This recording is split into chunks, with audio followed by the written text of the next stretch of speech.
Namaskar, a warm welcome to World News in Indian Perspective on All India Radio. This is Anita Anand and with me is Nitya Franco bringing glimpses of the major developments of the day from across the globe.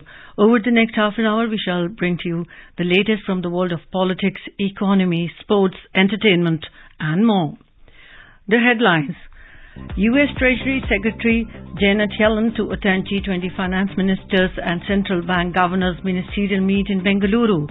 Quad foreign ministers to meet on March 3rd on the sidelines of G20 foreign ministers meet.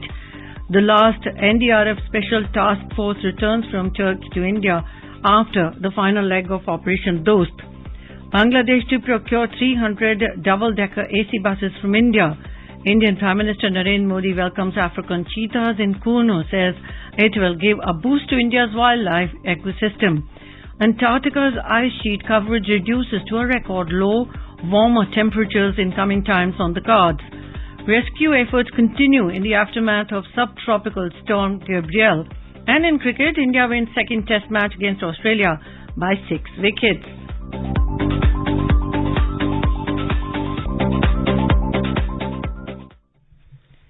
G20 Chief Coordinator Harshvardhan Shringla has emphasized the need for accelerated and inclusive development of a country for resilient growth and the importance of technology in transforming the lives of citizens. Mr. Shringla was addressing the valedictory session of the 1-week capacity building program for the civil servants of Maldives and 2 weeks program for officers of Jammu and Kashmir, which concluded in New Delhi. These are flagship programs of the National Centre for Good Governance. Mr. Shringla called for creating a conceptual framework to meet the needs and expectations of people and work for the holistic development in the region and countries. The last team of National Disaster Response Force NDRF has returned to India after completing the rescue operation in earthquake-hit Turkey under Operation Dost. External Affairs Ministry spokesperson Anandam Bagchi in a tweet said that 3 teams of NDRF personnel and dog squads extended assistance to earthquake-affected Turkey. The teams carried out search, rescue and relief operations including life detection in 35 work sites of Nardui and Antakya of Turkey. External Affairs Minister Dr. S. Jaishankar has emphasized the need for vigilance against radical activities targeting the Indian community in Australia. He said this during the meeting with his Australian counterpart Penny Wong in Sydney on Saturday. In a tweet, the External Affairs Minister said he had warm and wide-ranging discussions with Senator Wong. They exchanged perspectives on the Indo-Pacific strategic picture, progress in the Quad, G20 developments and respective neighborhoods. They also noted the forward movement on the bilateral agenda. In today's Hotspot section, we bring you a news commentary on India-Australia Comprehensive Strategic Partnership.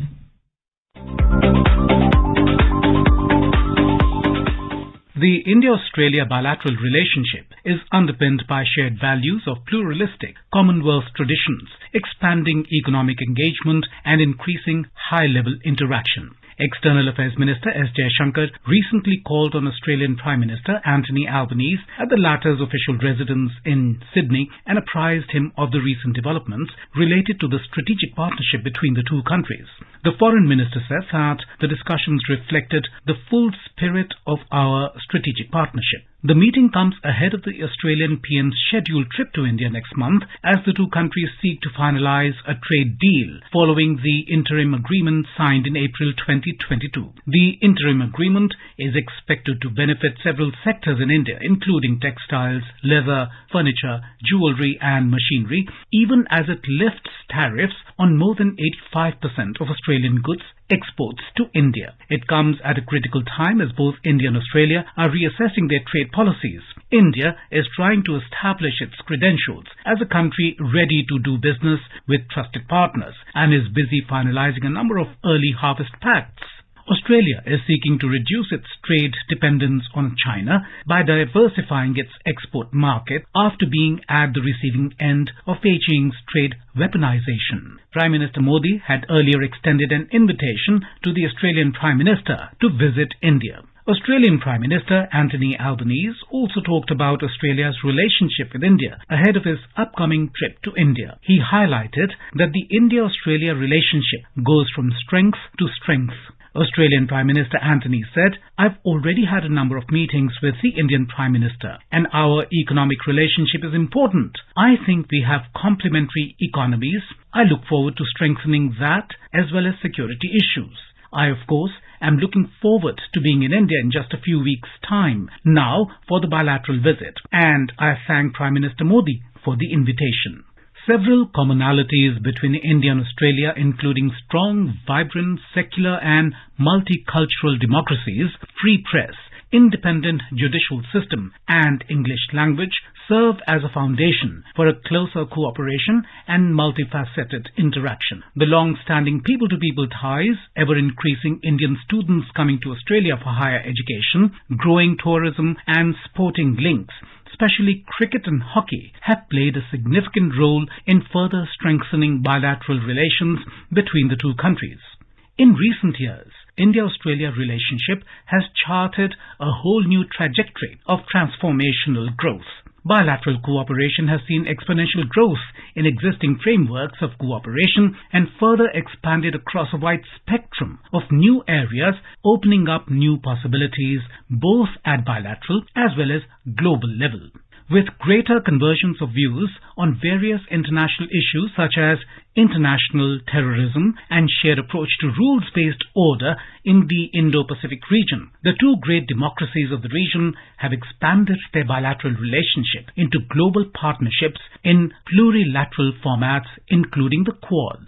Australia and India upgraded bilateral relationship from Strategic Partnership in 2009 to Comprehensive Strategic Partnership CSP in 2020. Over the years, an array of institutional mechanisms has been put in place to promote bilateral cooperation. Bilateral mechanisms including high-level visits, annual meetings of prime ministers, foreign ministers, framework dialogue, 2+2 defence, Joint Trade and Commerce Ministerial Commission, Defence Policy Talks, Australia-India Education Council, Energy Dialogue, Joint Working Groups meeting on different issues. Last year, after 10 long years of negotiations, India and Australia finally signed the India-Australia Economic Cooperation and Trade Agreement in a virtual ceremony attended by Prime Minister Narendra Modi and his Australian counterpart Scott Morrison. Prime Minister Modi rightly described it as a watershed moment for our, that is, India-Australia bilateral relations, underlining that consensus on such an important agreement in such a short period of time shows the mutual trust between the two countries. Geopolitics is driving the trade and technology agenda, and it is this geopolitical convergence in the Indo-Pacific that is also driving the present upward trajectory in the India-Australia relations. The Indo-Pacific maritime geography is the fulcrum around which New Delhi and Canberra are mapping their strategic priorities. Despite the differences over the Ukraine crisis, India and Australia remain committed to maintaining an upward trajectory in their relationship. India-Australia relations have evolved rapidly over the past few years, with the two nations also signing the Mutual Logistics Sharing Agreement, allowing them to use each other's military bases for logistics support, improving military partnership. This is symbolic of their commitment to strengthen their engagement in the Indo-Pacific for the promotion of an open, free, rules-based Indo-Pacific region supported by inclusive global and regional institutions.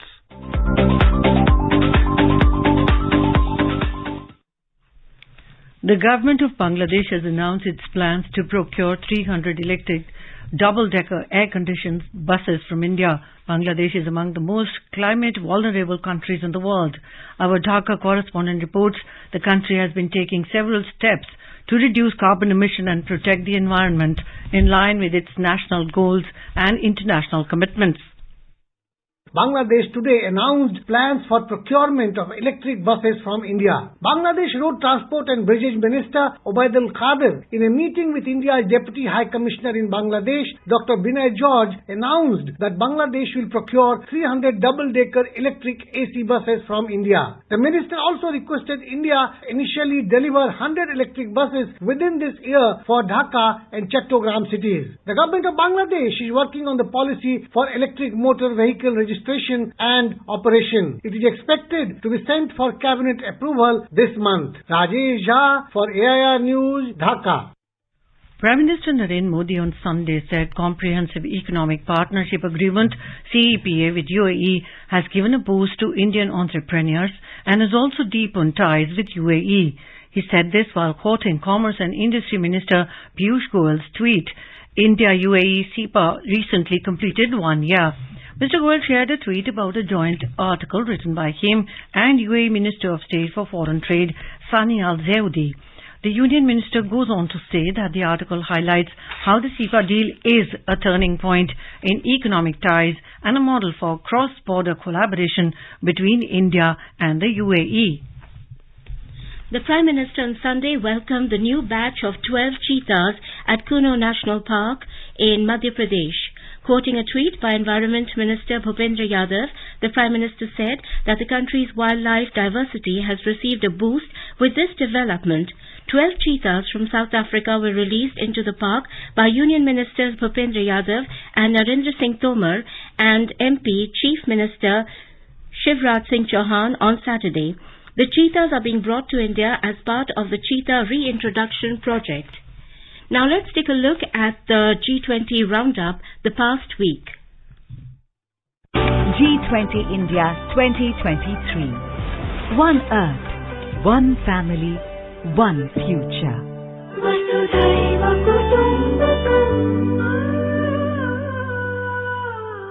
G20 activities in India have gathered momentum in the run-up to the upcoming Foreign Ministers meeting in New Delhi on March 1st and 2nd. The past week saw a series of events and deliberations in the run-up to the G20 Leaders Summit under India's presidency on 9th and 10th September this year. AIR News revisits the events past and upcoming. The US Treasury Secretary Janet Yellen will travel to India next week to participate in the G20 Finance Ministers and Central Bank Governors Ministerial Meet in Bengaluru. She will also meet Nirmala Sitharaman and Jeremy Hunt at the adjoining events. She has a pre-planned itinerary where, according to US Treasury Department, she will hold a press conference on the 23rd of February and highlight the key priorities for the Treasury during the G20. On the 24th of February, she will participate in G20 sessions on international financial architecture and financial sector and financial inclusion. On the 25th of February, she would convene a round table of both Indian and US executives on deepening economic ties and bolstering digital public infrastructure. On the same day, she will participate in another G20 session on global economics, health and international tax. G20 finance ministers and central bank governors FMCBG and the second finance and central bank deputies FCBD meetings in Bengaluru are scheduled from the 22nd to the 25th of February. Union Minister for Information and Broadcasting, Youth Affairs and Sports, Shri Anurag Singh Thakur, will attend the inaugural session on the 22nd of February. Union Finance Minister Nirmala Sitharaman will deliver the presidency address on the 25th of February. Over 500 delegates from 29 countries and 14 international organizations are expected to participate. The next big-ticket event will be the first Foreign Ministers meeting of G20 member nations and the guest countries in New Delhi on March 1st and 2nd. This is being seen as one of the most high-profile events in the wake of the current geopolitical scenario. They will deliberate on ways to deal with pressing global challenges. On the sidelines of the G20 Foreign Ministers meet, another gathering of Quad countries' foreign ministers is also planned on the 3rd of March. Indian Foreign Minister Dr. S. Jaishankar will have a breakfast meeting with his Australian, Japanese and US counterparts. The three foreign ministers will participate in the G20 meeting on the 1st and 2nd of March and then the Raisina dialogue as well. The Quad is a group with strong commitment towards a free, open, resilient and inclusive Indo-Pacific. The first G20 Culture Working Group meeting will be held in Khajuraho in Madhya Pradesh from the 22nd to the 25th of February. The meeting will harness the potential of existing and emerging technology to promote and facilitate access to cultural goods and services. The Culture Working Group will hold 4 meetings on different themes. On the sidelines of the meeting, Khajuraho Exhibition and Dance Festival will also be organized. The past week saw the first meeting of G20 Digital Economy Working Group DEWG in Lucknow during 13th to 15th February. The meeting showcased India's digital transformation journey. It provided a platform to the G20 members, key knowledge partners and guest countries to discuss the 3 key priority areas: digital public infrastructure, cybersecurity and digital skilling. Indore was the venue for the first meeting of the G20 Agriculture Working Group meeting during February 13 to 15. 86 delegates from around 30 countries participated in the event. The G20 members underlined the need to increase climate finance to help farmers take up adaptation measures. The G20 nations shared their experience on the impact of climate change in agriculture. The delegates deliberated on 4 key priority areas: food security and nutrition, sustainable agriculture with a climate-smart approach, inclusive agriculture value chain and food supply system, and digitization of agriculture transformation. A unique feature this week was that the first event of the B20 in Manipur took place in Imphal on February the 17th. It was the B20 conference of the delegates from G20 countries and guest countries. Delegates from 23 nations consisting of 26 overseas business delegates and 24 diplomats participated in the conference. Interaction on medical tourism, ICT, economic growth and other sectors were discussed during the conference. The second such business conference will be held in Aizawl in Mizoram from March the 1st to the 3rd. It will be followed by a conference in Sikkim's capital Gangtok from March the 15th to 17th. The 4th conference will be in Kohima in Nagaland from April the 4th to 6th. G20 India 2023. One Earth, one family, one future.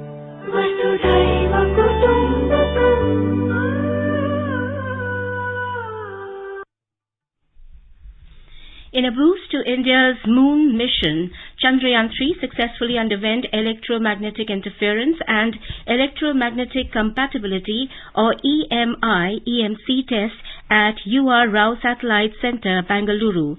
The test was conducted between 31st of January to 2nd of February. The Indian Space Research Organisation ISRO made the announcement on Sunday.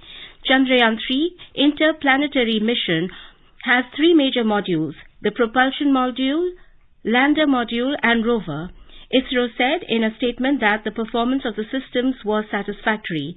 The test is a major milestone in the realization of the satellites. This is All India Radio giving you the news.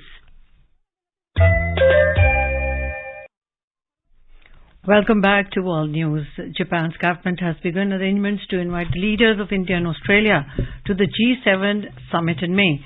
Officials in Tokyo said Prime Minister Narendra Modi and Australian Prime Minister Anthony Albanese are to be invited to the gathering. Some officials are also considering asking Ukrainian President Volodymyr Zelensky to join the talks. The G7 summit is scheduled to be held in Hiroshima between 19th to 21st of May this year. Japan's government hopes world leaders will discuss a wide range of global issues, including the fighting in Ukraine, nuclear disarmament and non-proliferation and climate change. Dr. APJ Abdul Kalam International Foundation and Space Zone India, in association with Martin Foundation, launched the APJ Abdul Kalam Satellite Launch Vehicle Mission 2023 in Pattipolam village, Chengalpattu near Chennai. The launch of the sounding rocket was scheduled at 7:45 Sunday morning. The chief guest of the event was Telangana Governor Tamilisai Sundarajan, former ISRO Director Mailsamy Annadurai and Dr. Anand Mahalingam, founder and CEO of Space India Private Limited, were present at the event. More than 5,000 students from grade 6 to 12 from different parts of the country, including 200 students from the fishermen community, designed and constructed the rocket and 150 picosatellite research experiment cubes that contain different payloads in today's launch. The reusable rocket was made by the selected top 100 students, of which 60 are from Tamil Nadu. The rocket can be used for research in weather, assess atmospheric conditions and radiations. With the tension rising between US and China over the balloon row, the global community is in a fix over this dispute. The latest episode in the series happened on Saturday with the meeting of US Secretary of State Antony Blinken and China's Foreign Affairs Minister Wang Yi on the sidelines of a security conference in Munich, the first high-level meeting since the balloon dispute. Mr. Blinken said they would not stand for any violation of their sovereignty and that this irresponsible act must never occur again. Mr. Wang, on his part, called the episode a political farce manufactured by the US to block and suppress China by all means. To this date, China denies that it was a spy balloon, even as the US continues to disclose more details in support of their allegation. The way both Beijing and Washington have reacted to each other since this incident has come under close scrutiny by the global community as the world grapples with the incident's implications for national security and geopolitical stability. It has worked in deepening distrust among those wary of China or the US and also making it difficult for both Washington and Beijing to close the gap between them.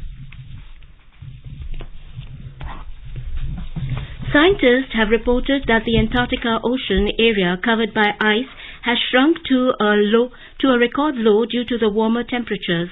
The National Snow and Ice Data Center in the United States said Antarctica's sea ice fell to 1.91 million square kilometers this week, the lowest extent since records began in 1979.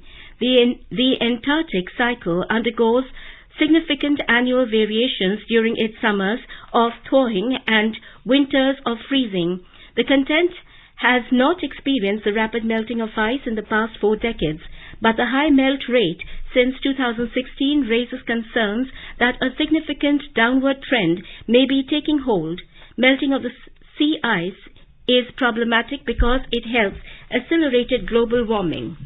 In Ladakh, the swearing-in ceremony of the newly appointed Lieutenant Governor of Union Territory of Ladakh took place at Rajnivas in Leh on Sunday. The Chief Justice of the High Court of Jammu and Kashmir and Ladakh, Justice N. Koteshwar Singh, administered the oath of office to Brigadier Dr. B.D. Mishra amid selected dignitaries of civil society, defence, officials of UT Ladakh and elected leaders of Leh and Kargil Hill councils, headed by respective chief executive councillors. Brigadier Dr. B.D. Mishra retired is the second LG for UT Ladakh after the first LG, Radha Krishna Mathur, who served Ladakh for 3 years and 4 months, that is from 31st of October 2019 to 11th of February 2023. On his arrival, Ladakh police accorded a guard of honour to Brigadier Dr. Mishra, retired at Rajnivas in Leh. He was welcomed at Leh with Ladakhi tradition and culture. The nation is paying tribute to great Maratha warrior Chhatrapati Shivaji Maharaj on his birth anniversary on Sunday. Shivaji Maharaj is revered for his uncommon courage, gallantry and for being the welfare king. Paying homage to the great Maratha warrior, Prime Minister Narendra Modi said Chhatrapati Shivaji Maharaj's courage and emphasis on good governance are an inspiration. On the occasion, Home Minister Amit Shah remarked that Shivaji was an efficient administrator and said that his ideals of Hind Swaraj are the confluence of public welfare, security and modernity. North Korea on Sunday said that it had tested a Hwasong-15 intercontinental ballistic missile on Saturday. A long-range ballistic missile was launched into the sea off Japan's west coast after warning of a strong response to upcoming military drills by South Korea and the United States. The missile flew 989 kilometers for 66 minutes before hitting a preset area in open waters. Hwasong-15 was first tested in 2017. North Korean leader Kim Jong-un's sister Kim Yo-jong said the United States is trying to turn the UN Security Council into a tool for its heinous hostile policy towards Pyongyang.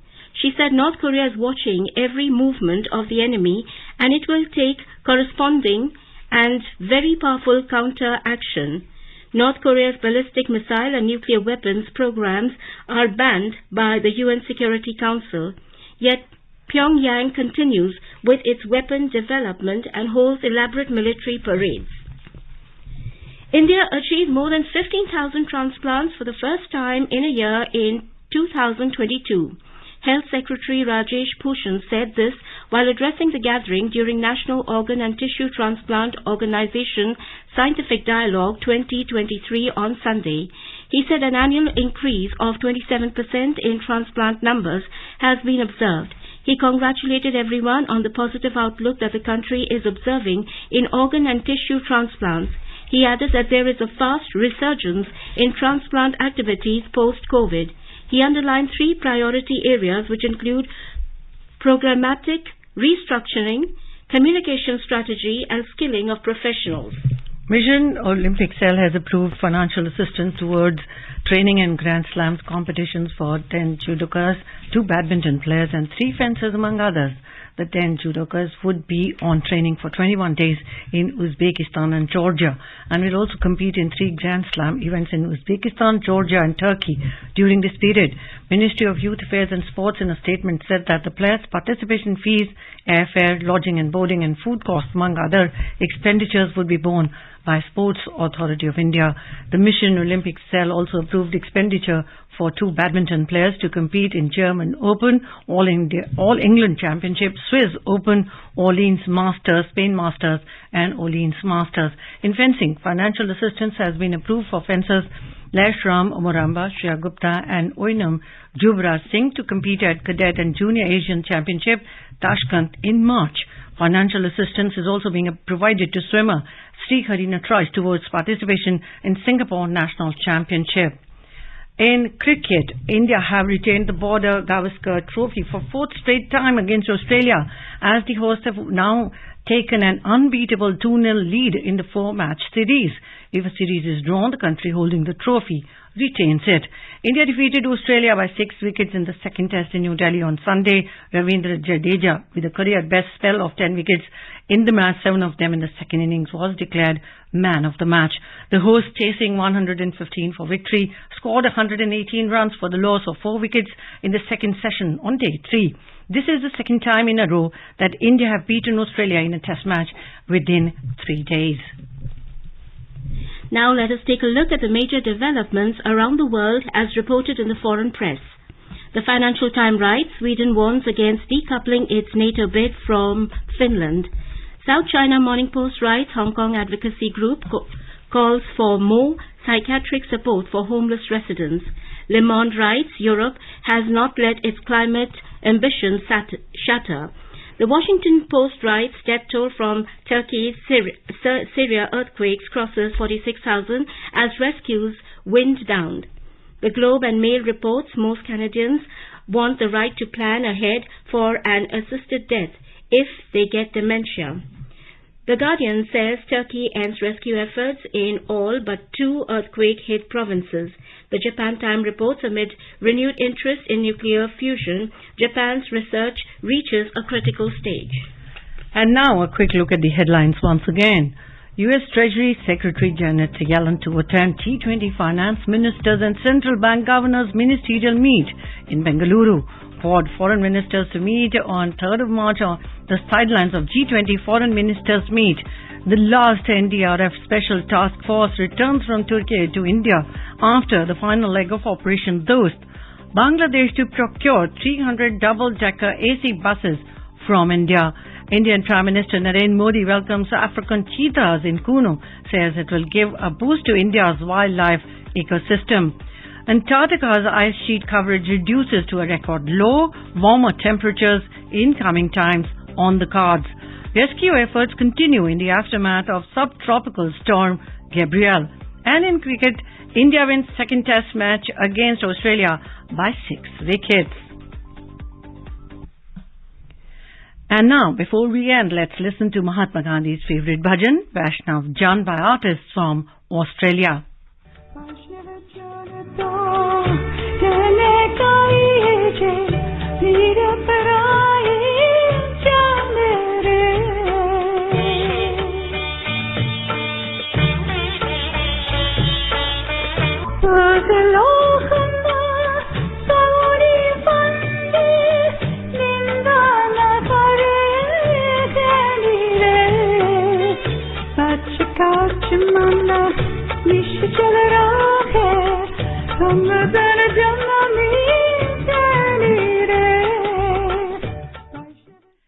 that, we end this bulletin. We'll be back at the same time tomorrow with the next edition of World News.